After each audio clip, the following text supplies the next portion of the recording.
금요 경건의 시간입니다. 이 시간 기도하고 경건을 시작하도록 하겠습니다. 이 시간도 성삼일체 하나님께만 영광과 존귀와 감사와 찬송을 올려드립니다.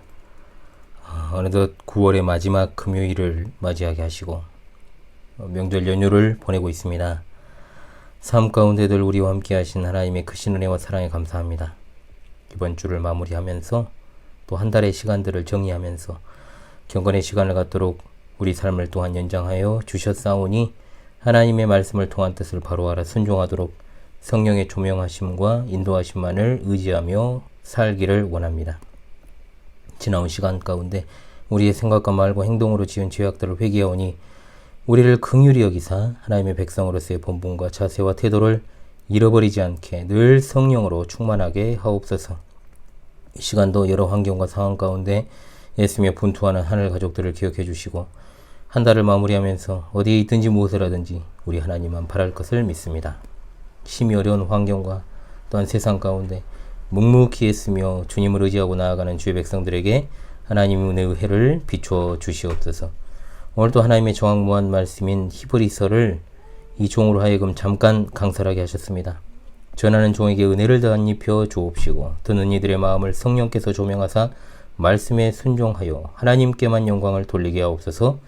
예수 그리스도 이름 받들어 기도합니다. 아멘.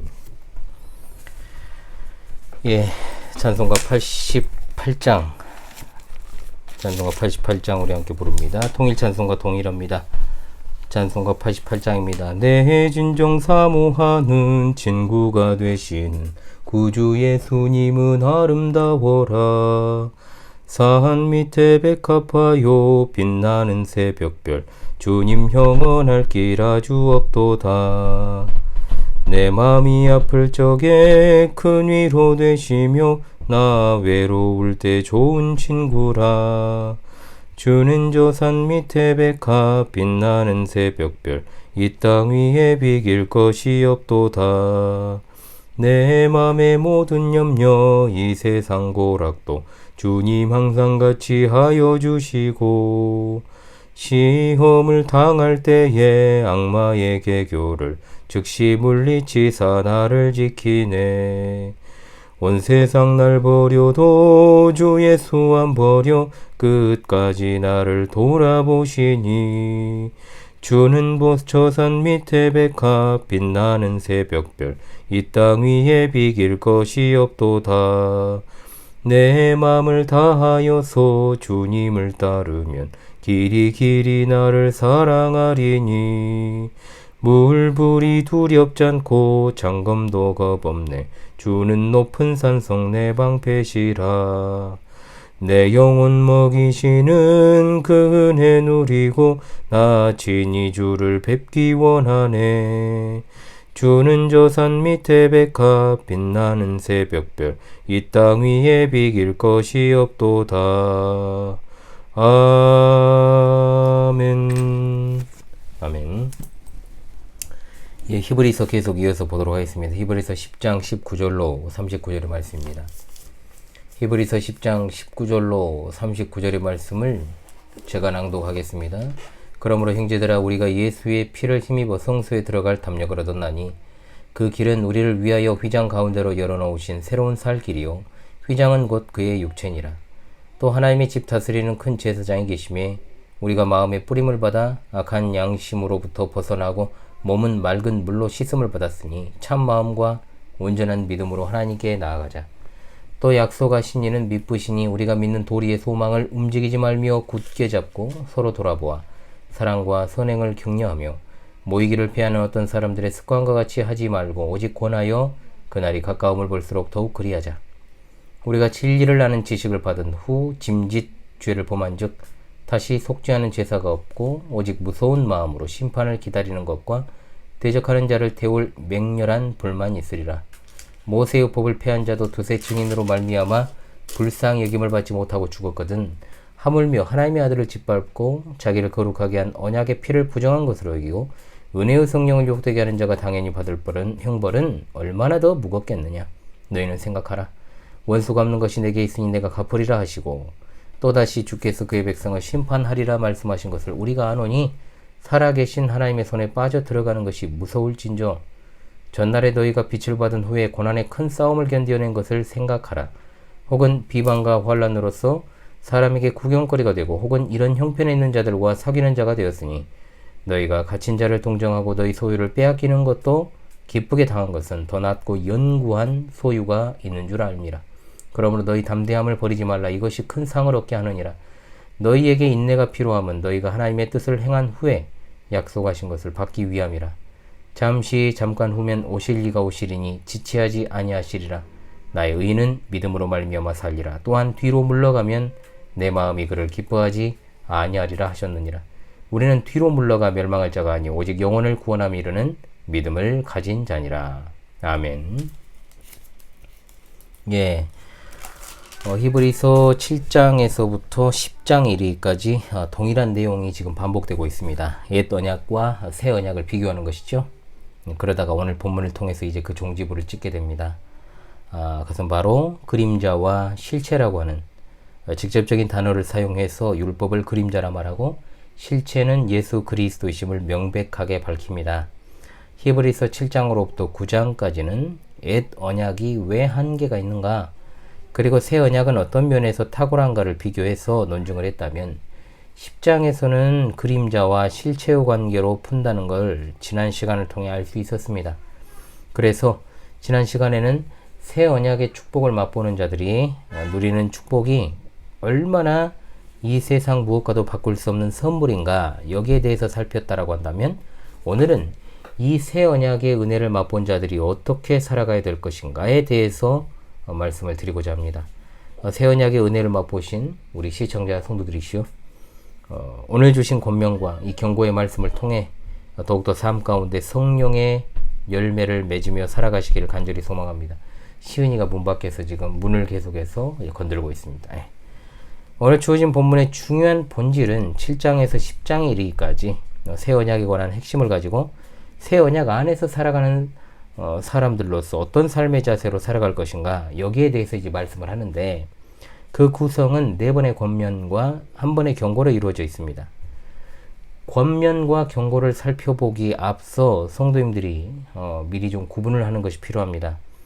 첫 번째 권면은 19절로 22절입니다. 여기까지가 이제 하나의 권면이 되겠고요. 그리고 23절에서 25절은 두 번째 권면입니다. 그리고 다음 세 번째 권면으로 가기 전 26절에서 31절은 경고의 메시지.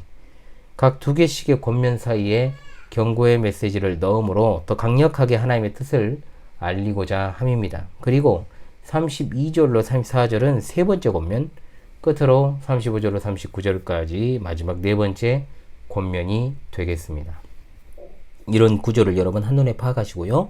그렇게 말씀을 상고하는 시간이 되었으면 좋겠습니다. 자, 첫 번째 권면, 그것은 바로 하나님께 나아가라는 것입니다. 늘 그래왔듯 19절은 그러므로라고 시작을 하는데 1절로부터 18절, 좀 더 넓게는 7장에서 10장까지의 모든 말씀을 잘 들었으므로 라는 말씀입니다. 이 부분에서 중요한 개념은 예수님의 피를 힘입어 얻은 담력입니다. 실로 예수 그리스도를 믿는 사람들은 열린 문 앞에 서 있습니다. 신자는 하나님께 막힘없이 나아갈 수 있고 그리스도의 피로 대속을 받았습니다. 성소에 들어간다라고 하는 것은 옛 언약의 지성소에 더 이상 죽음을 각오하고 두렵고 떨리는 마음으로 나아가지 아니하고 담대함으로 나아갈 수 있게 되었다는 겁니다. 우리가 나아가는 것은 오직 예수 그리스도의 보혈 때문입니다. 모든 성경이 그러하지만 히브리서는 그리스도의 보혈이 처음부터 끝까지 계속해서 넘치는 성경이다라고 말씀드릴 수 있습니다. 옛 언약의 성도들은 성소를 지나 하나님의 존전에 들어갈 권리를 소유하지 못했습니다. 왜? 그림자였기 때문이죠. 그러나 새 언약 안에서는 예수님께서 자신의 삶과 죽음으로 그 길을 열어놓으셨기 때문에 우리는 예수 그리스도를 통해서 하나님께 자유롭게 나아갑니다. 실체를 말씀하는 이 부분에서 너무 정확하게 다 풀어주고 계십니다. 20절에 나오는 휘장은 곧 그의 육체라고 하지 않습니까? 휘장은 예수님의 몸입니다. 성도들께서 잘 이해해야 되는 것은 여기서 휘장은 마가복음 15장 38절에 나오는 성전의 휘장이 찢어진 장면을 연상해서 생각하는 것이 일반적입니다만 그것과는 구분해서 좀 볼 필요가 있다는 거죠. 여기서의 휘장은 예수님의 몸이라 그랬습니다. 몸, 즉 예수님이 통로, 문이 되어 주신 것으로 나타나고 있죠. 우리는 참된 희생제물로 드려진 예수님의 몸을 힘입어서 하나님께 나아갈 수 있는 길을 얻게 되었습니다. 그 길은 새로운 길이요 살 길입니다. 그리고 21절에 이어지는 것이 하나님의 집 다스리는 큰 제사장이 계신다 했습니다. 이미 7장으로부터 다 가르침을 받은 내용들이죠. 희생제물로서의 예수님을 20절에 그리고 21절은 예수님을 위대한 제사장으로 묘사합니다. 우리에게는 실로 지성소에 들어가는 담대함이 있을 뿐만 아니라 성전을 다스리시는 위대한 제사장이 계십니다. 이것이 바로 우리가 하나님께 나아갈 유일한 길입니다. 다른 것이 없고 섞여서도 안 됩니다. 그리고 22절에 악한 양심으로부터 벗어나고 몸은 맑은 물로 씻음을 받았다라고 했습니다. 이 두 문구는 모두가 다 현재 완료형입니다. 즉 이 두 사건은 모두 우리에게 이루어진 것이죠. 이루어질 일이 아니라는 거죠. 그러므로 참 마음과 온전한 믿음으로 하나님께 나아가자. 우리가 하나님께 나아가는 데 있어서 모든 장애물을 걷어내 주시고 모든 조건들을 완비해 주셨음에도 하나님께 나아가지 않는 것이 사실 더 이상한 일이죠. 하나님께 나아간다는 말을 실제적으로 적용하면 예배의 삶을 권면하고 있는 겁니다. 시청자 성도들이시여, 예배는 의무라고 흔히 생각을 합니다만 사실 특권인 겁니다. 특권. 국방의 의무, 납세의 의무, 근로의 의무와 같은 국민의 3대 의무와 같은 것이 아니에요. 여러분 사실 현실에서 군대 가고 싶은 사람이 어디 있습니까? 얼마 많이 없죠. 세금 내고 싶어 안달이 난 사람도 없습니다. 일하고 싶어 견딜 수 없는 사람도 거의 없죠. 의무가 된다면 기독교가 아니죠. 예배는 그야말로 특권층이 누리는 특별한 것임을 믿으시기 바랍니다. 아멘. 우리는 하나님을 예배하도록 원래부터 지음받은 존재들입니다. 또한 하나님은 우리가 예배하기를 원하십니다. 그리스도인이 자아를 발견하는 것은 어떤 철학자의 가르침도 아니고 끊임없는 어떤 자기 성찰과 고행을 통해 발견할 수 있는 것도 아닙니다. 예배는 나 자신의 자아와 정체성을 다시금 확인하는 자리입니다. 우리가 모여있는 교회 그리고 이 예배당에 우리 각자의 자리는 거저 주어진 것이 아닙니다. 예수님께서 친히 이 자리를 위해서 희생제물이 되셨고 우리의 제사장이 되심으로 우리의 열린 문이 되어주심으로 이루어진 그런 자리입니다. 오직 예수 그리스도의 단번에 이루신 구원의 사역을 의지하여서 참된 마음과 온전한 믿음으로 예배하는 그런 성도들 다 되시기를 바랍니다. 아멘. 둘째 권면은 모이기에 힘쓰라는 것입니다. 자, 23절에서 약속하신 이는 미쁘시니 우리가 믿는 도리의 소망을 움직이지 말며 굳게 잡고 사랑과 선행을 격려하라고 했습니다. 자, 미쁘시다는 말은 신실하다는 말입니다. 그 언약에 있어서 신실하신 하나님께서 우리에게 두 가지를 요구하십니다. 첫째는 신앙에 있어 흔들림이 없이 굳게 잡으라. 1세기나 21세기나 변함없이 배도하지 말라는 것이고, 둘째는 사랑과 선행을 격려하라. 이 두 가지 모두 혼자 하는 것이 아닙니다. 교회에서 해야 할 일을 말합니다. 첫 번째 권면에서 하나님께 나아가라고 했는데 그것이 예배로 나타나야 한다고 했습니다. 즉 25절의 말씀과도 같이 모이기를 패하는 어떤 사람들의 습관과도 같이 하지 말고 오직 권하여 그날이 가까움을 볼수록 더욱 그리 하라는 겁니다. 모이는 것은 참으로 중요합니다. 그러나 다들 마음은 제각각인데 한자리에 모여만 있어서 무슨 소용이겠습니까? 동상이몽이라는 말을 하지 않습니까? 명목상으로는 분명 교회인데 각 개인은 그리스도만을 바라보지 못하고 다른 곳을 각자가 보고 있다면 이 의미는 전혀 살지 못해요. 이것은 성령으로 하나됨, 즉 마음이 하나가 된다라는 것을 의미합니다. 마음이 하나가 되는데 어찌 한 곳에 모이지 않겠습니까? 지금 코로나가 여러분 어떻습니까? 아직도 계속 잔류하고 있는데 진짜로 지난 우리가 코로나 3년여의 시간들을 우리가 살펴보면 얼마나 교인들의 신앙이 아무것도 아니었나 이런 것을 드러내는 역할도 분명히 했다는 거죠. 코로나가 아니라 더 큰 어떤 팬데믹 코로나 할애비가 온다고 해도 마음이 하나인 사람들이 어떻게 모이지 않을 수 있겠습니까, 여러분? 사실 어떤 지난 정부의 방역 수칙이라고 하는 것이 제대로 형평성 있게 공정하게 정말로 국민들의 삶과 생명과 그 안전을 책임지려고 하는 국가로서의 기능을 수행하려고 일정 정도 규제를 한다? 이것에 대해서 우리가 반감을 가질 필요는 없지요. 그러나 그게 아니라 어떤 이런 팬데믹을 통해서 독재를 하려고 하고 그런 어떤 세상 정부의 교회가 꿀먹은 벙어리 마냥 가만히 있는 것, 그것은 실제로 교회로서의 기능을 제대로 못했던 것입니다. 분명한 사실이죠. 어찌 되었든 간에 우리가 무슨 말도 안 되는 대면이니 비대면 예배 이런 어떤 상황들을 마주하고 있지 않았습니까? 그렇기 때문에 우리가 성령 안에서 마음이 하나가 되어 있으면 모이지 않을 이유가 없고, 모이지 못하면 견디지 못하는 것이 신자로서 굉장히 정상적인 모습입니다. 저도 코로나 시국에 어떤 일들을 했습니까? 집에서도 예배를 인도하고, 그리고 제가 찾아가서 또 예배하는 여러 시도들을 했죠. 그래서 제가 결국 마지막 시대 교회는 가정을 중심으로 해서 이루어질 것이다. 그래서 이제 여러 가지 생각을 하고 있으면서 또 이유를 준비하고 있는데, 아직은 조금 어렵기 때문에 그 과도기적인 차원에서 잠깐 예배할 처소를 마련하고 그 다음에 이제 그렇게 하려고 이제 마음을 먹고 있습니다만은 쉽게 지금 되지는 않고 있죠. 하나님의 인도하심이 있을 것이라고 믿습니다. 자, 바울 사도는 교회는 권면하는 곳이어야 된다는 것을 분명히 말합니다. 히브리서 3장 13절, 오직 오늘이라 일컫는 동안 매일 피차 권면하여 너희 중에 누구든지 죄의 유혹으로 완고하게 되지 않도록 하라 했습니다. 교회 내에는 단단한 음식을 먹는 이도 있지만 젖을 먹는 아직 미성숙한 신자도 있습니다. 이것은 신앙의 연수와는 사실 큰 상관이 없습니다. 인간 자체가 연약해요. 하나님께서 교회로 모이게 하신 것도 다 서로를 격려하여 미혹되지 않고 마음을 함께하기를 원하시기 때문입니다. 그러므로 마음이 하나가 되면 반드시 모이기에 힘쓸 수밖에 없다. 잘 안 모이는 것에 다른 이유가 없습니다. 마음이 하나가 되어 있지 않기 때문이죠. 25절 하반절에 그날이 가까움을 볼수록 그리하자 했는데, 그날은 어떤 날입니까? 종말의 날입니다. 예수 그리스도의 성육신으로 말미암아 이미 세상의 끝이 시작되었죠. 그렇다면 우리는 무엇을 기다립니까? 완성을 기다리고 있는 겁니다. 선후관계를 잘 파악해야 됩니다. 마음도 하나가 안 돼 있는데 자리에 앉혀만 놓는다고 이 권면을 잘 수행하는 것일까요? 오직 바른 신앙의 교훈과 진리로 가능합니다.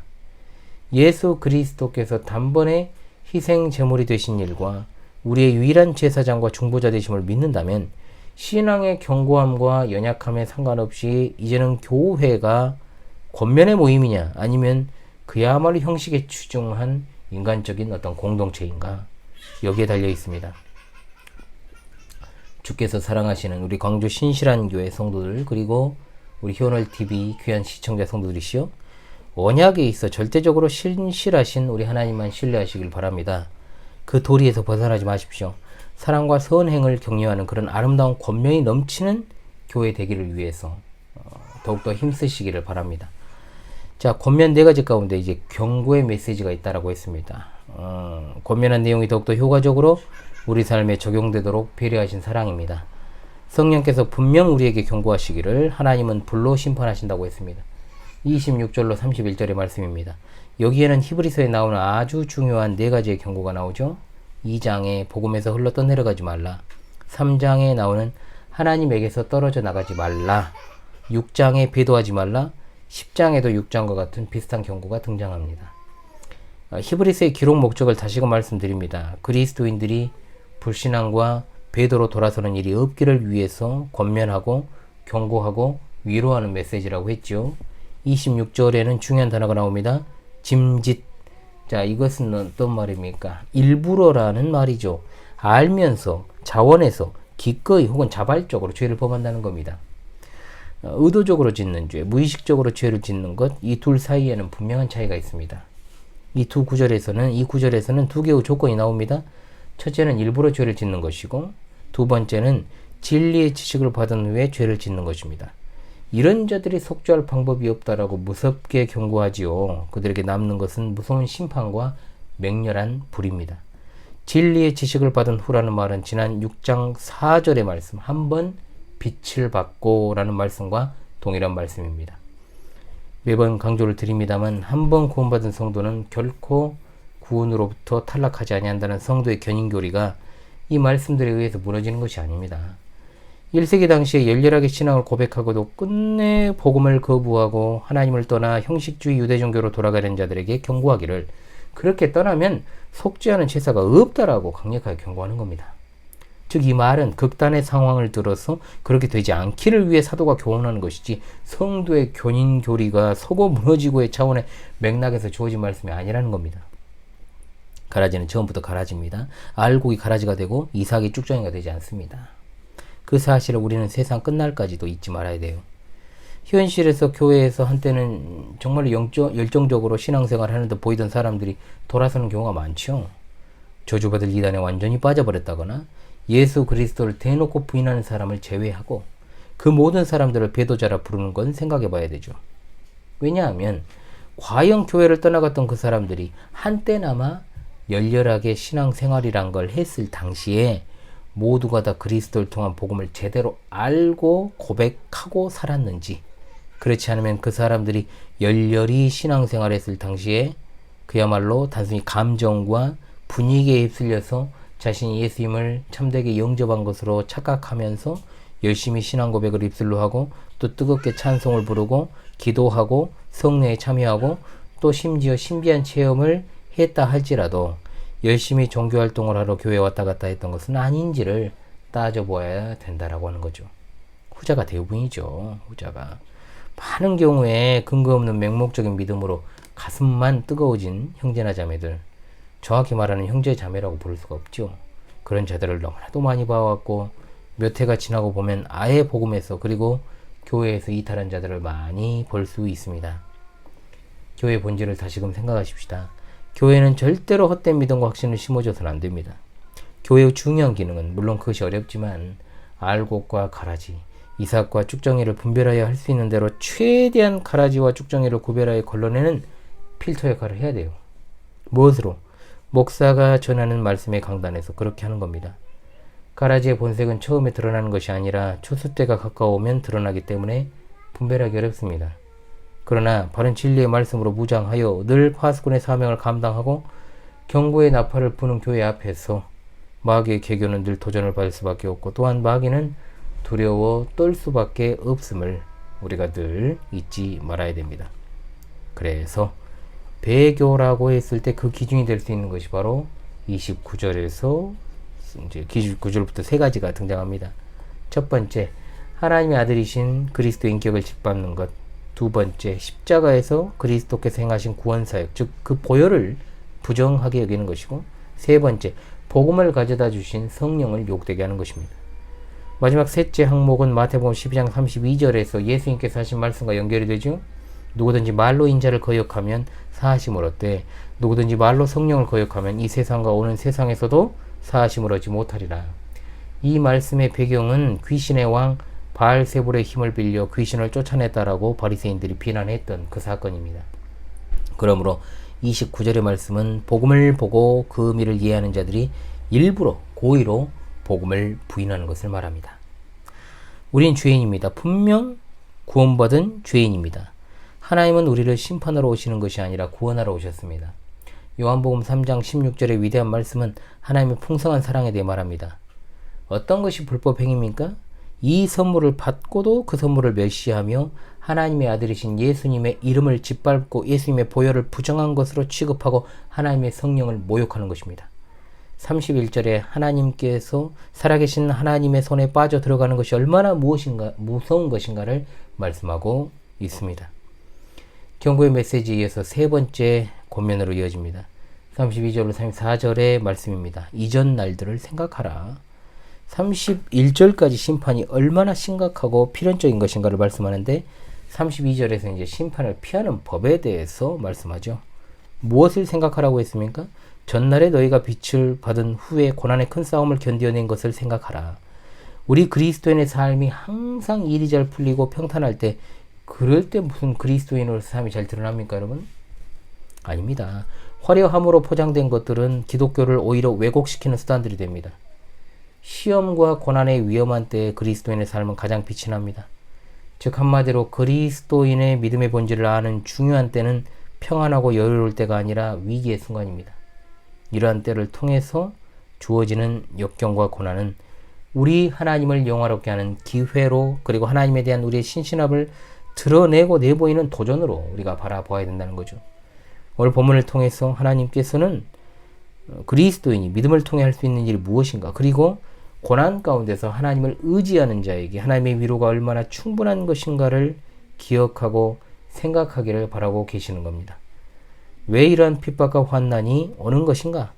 분명 그리스도인들은 큰 고난에 맞서 싸움을 싸워야 되기 때문입니다.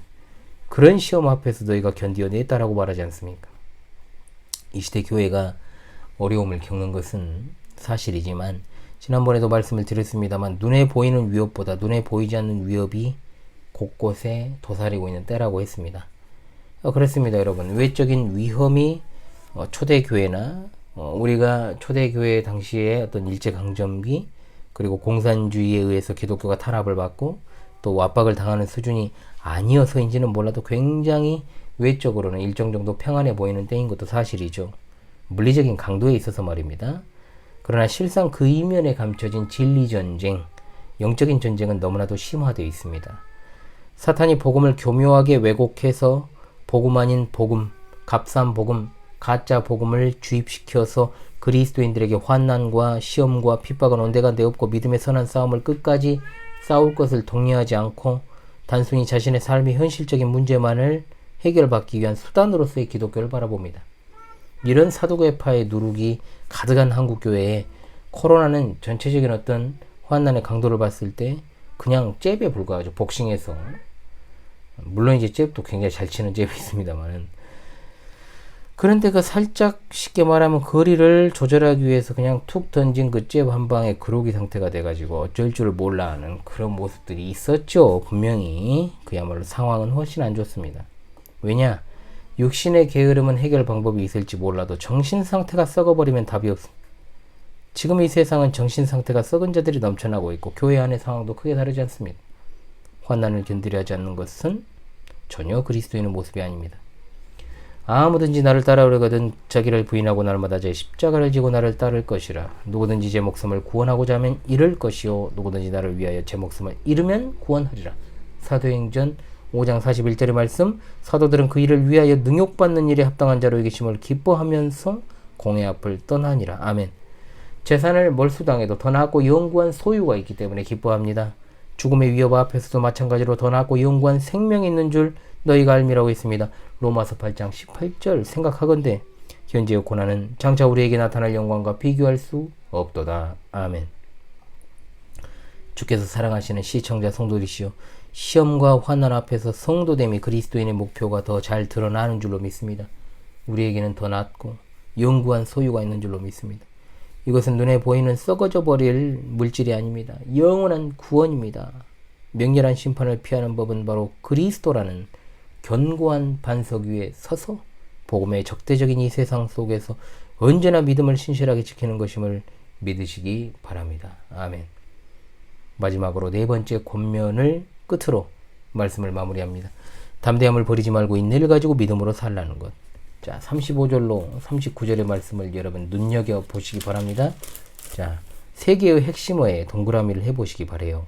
35절의 말씀에 담대함의 동그라미, 36절에 인내의 동그라미, 37절 이하의 믿음의 동그라미 해보십시오.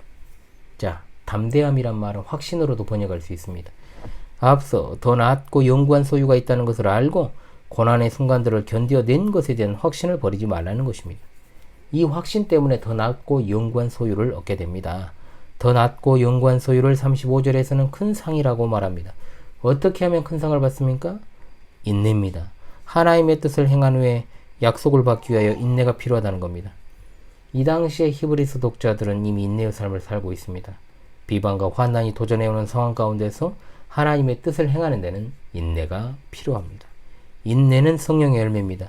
진리의 지식을 얻었다고 해도 계속해서 죄와 싸워야 하는 것처럼 하나님의 뜻을 행한 후에 지속적으로 인내함으로 살아가야 하는 겁니다. 공로로 인정받는 것이 아닙니다. 성도들의 삶이 늘 시작부터 끝까지 시종여일해야 한다는 것을 말합니다. 확신과 인내를 요구하는 그 말씀에 이어 37절에 오실 이가 등장합니다. 이것은 심판의 경고라기보다 위로의 목적으로 주어진 말씀입니다. 자, 즉 대적들에게 고난당하는 성도들에게 주님이 심판하시게 오시는 것은 소망입니다. 그렇지 않습니까, 여러분? 그 심판의 화살은 성도를 향한 것이 아니라 성도에게 고통을 안겨주는 자에게 마땅한 보응이 돌아가는 것이기 때문입니다. 그래서 마지막 38절로 39절은 인내의 덕목이 믿음으로 옮겨집니다.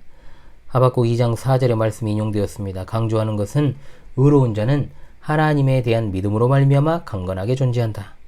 인내는 믿음에 기초합니다. 믿음 없는 인내는 쉽게 허물어집니다. 이것은 광야 생활의 연단 가운데 이스라엘에게 요구되었던 삶의 모습입니다. 그들은 가나안에 들어갈 것이라는 기쁜 소식을 믿지 않았기 때문에 인내하지 못했고 불순종하여 하나님을 거역했습니다. 21세기를 살아가는 광주 신실한교회 성도들이시여, 그리고 또한 우리 현얼TV 귀한 시청자 성도들이시여, 우리는 결코 이 부끄러운 역사를 반복해서는 안 됩니다. 우리의 정체성은 바로 39절의 말씀입니다. 우린 뒤로 물러가 멸망할 자가 아니요 즉 겁쟁이가 아니라 오직 영혼을 구원함에 이르는 믿음을 가진 자니라. 아멘. 멸망으로 들어갈 겁쟁이와 영혼의 구원으로 들어가는 믿음을 가진 자를 대조하고 있습니다. 이 모든 권면은 26절로 31절의 경고, 심판의 경고와 연결이 되는 것이죠. 지금 성령께서 말씀하시고자 하는 것은 겁을 주고 다 심판을 받게 하려는 것이 아니라 적어도 이 히브리서를 읽는 독자들이 그런 겁쟁이들이 아니라는 확신과 인내와 믿음을 주시려는 것입니다. 7장에서 10장까지 모든 말씀의 선언이 바로 이 한마디를 위한 것이었습니다. 우리는 오직 영혼을 구원함에 이르는 믿음을 가진 자 아니라. 할렐루야, 아멘. 예, 새 찬송가 292장, 통일 찬송가 415장 우리 함께 부르겠습니다. 새 찬송가 292장, 통일 찬송가 415장입니다. 주 없이 살 수 없네 죄인의 구주여, 그 귀한 보배 피로 날 구속하소서. 구주의 사랑으로 흘리신 보혈이 내 소망 나의 위로 내 영광 됩니다. 주 없이 살 수 없네 나 혼자 못 서리. 힘없고 부족하며 지혜도 없도다. 내 주는 나의 생명 또 나의 힘이라. 주님을 의지하여 지혜를 얻으리. 주 없이 살 수 없네 내 주는 아신다. 내 영의 깊은 간구 마음의 소원을 주밖에 나의 마음 뉘 알아주리요. 내 마음 위로하사 평온케 하시네. 주 없이 살 수 없네 세월이 흐르고. 이 깊은 고독 속에 내 생명 끝나도 사나운 풍랑일 때 날 지켜주시니. 내 곁에 계신 주님 늘 힘이 됩니다. 아멘. 예, 우리 파수꾼 여러분 명절 연휴 잘 보내고 계십니까? 예, 9월의 마지막 금요일이자 9월도 이제 하루 남았고요. 그렇죠? 녹화는 이제 제가 목요일에 했습니다만은 하루 남았고, 또 오는 주일은 10월의 첫날이자 또 첫 주일이 되겠습니다. 여러모로 분주한 나날들이지만 여유있게 여러분을 찾아뵙는 그날이 올 줄로 압니다. 예, 연휴가 화요일까지 이어지지 않습니까, 여러분? 자칫 우리 신앙이 나태해지지 않도록 늘 정신을 차리고 깨어 근신하시길 바랍니다. 어제 그저께죠. 파수꾼들의 밤 7번째 시간이 있었는데 제가 뭐 특별한 이야기는 하지 않았고 제 근황 이야기 좀 하고 동아문서 성교회 이제 요한복음 전도책자 나왔던 이야기하고 뭐 명절 이야기 조금 하고 그랬습니다. 8번째 파수꾼들의 밤은 어제 제가 말씀드렸던 것처럼 그저께 10월 13일입니다. 10월 13일의 금요일에 13일의 금요일에 뵙겠습니다. 그날은 또 특집으로 주제를 좀 잘 정해가지고 우리 파수꾼 여러분과 즐겁게 또 시간을 보내고 싶습니다. 자, 그렇게 하고 여러분 남은 명절 다 잘 보내시고요. 저는 요즘 아주 정신이 하나도 없습니다. 정신이 하나도 없는데 명절이 또 겹치니까 어떻게 다음 주 이제 또 방송을 갖다가 이렇게 꾸려 나가야 될까 지금 고민 중에 있어요. 고민 중에 있습니다. 잘 해 나가야죠. 하나님께서 큰 도움 주실 줄로 믿고, 명절 이후에는 이제 10월 달인데 10월 달에는 좀 교회에 와도 또 우리 집에도 좋은 소식들이 좀 넘쳤으면 좋겠습니다. 9월 달에는 하나님께서 귀한 새 생명을 주셔서 이렇게 또 함께 했다면, 또 10월 달에는 또 우리 교회에서 이제 함께하게 될 귀한 새 가족들이 또 오게 되는데, 또 그것도 기대하면서 그렇게 10월을 맞이하고 싶습니다. 기도하고 금요 근근에 마치도록 하겠습니다. 기도하겠습니다. 하나님 감사합니다.